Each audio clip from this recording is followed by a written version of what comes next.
মায়ের অপমানের জবাব দিতে এবার সূর্যর সামনেই নিজেই মুখ খুলল রূপা। হ্যাঁ বন্ধুরা, আমরা এমনটাই দেখতে পাবো অনুরাগের ছোঁয়া ধারাবাহিকের আগামী পর্বগুলোতে। সোনা রূপাকে স্কুলে দিয়ে সঠিক সময়ে ক্লাসে পৌঁছাতে পারে না দীপা।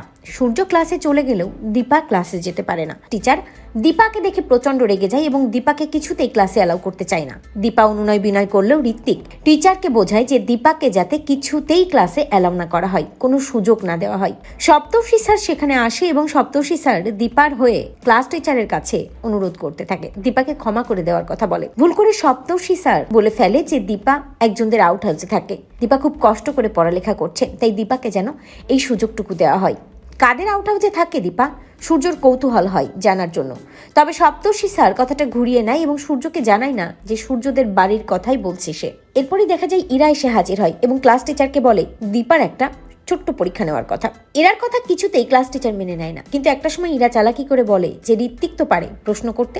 ঋত্বিক একের পর এক দীপাকে প্রশ্ন করে। দীপা প্রশ্নগুলোর সঠিক উত্তর দেয় এবং সকলকে তাক লাগিয়ে দেয়, ইরাকে হারিয়ে দেয় সবার সামনে। ক্লাস টিচার দীপার উপর সন্তুষ্ট হয়ে দীপাকে বলে যে হ্যাঁ, দীপা পারবে ক্লাস করতে।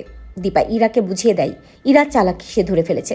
তবে এরপরই দেখা যায় প্র্যাকটিক্যাল ক্লাসে ডেড বডি দেখে দীপা চমকে যায় এবং দীপা অসুস্থ হয়ে পড়ে। চালাকি করে দীপার জায়গা চেঞ্জ করে দেওয়ার চেষ্টা করে ইরা সকলের সামনে বলে যে নার্সিং একটা সিট খালি আছে, দীপাকে ওখানেই অ্যাডমিট করে দেওয়ার কথা যাতে দীপা নার্সিং পড়তে পারে। সূর্য রেগে গিয়ে সকলকে জানায় যে দীপা কি পড়বে সেটা দীপাই ডিসাইড করবে। এরপরে দেখা যায় দীপাকে নিয়ে সেনগুপ্ত বাড়িতে যায় সূর্য।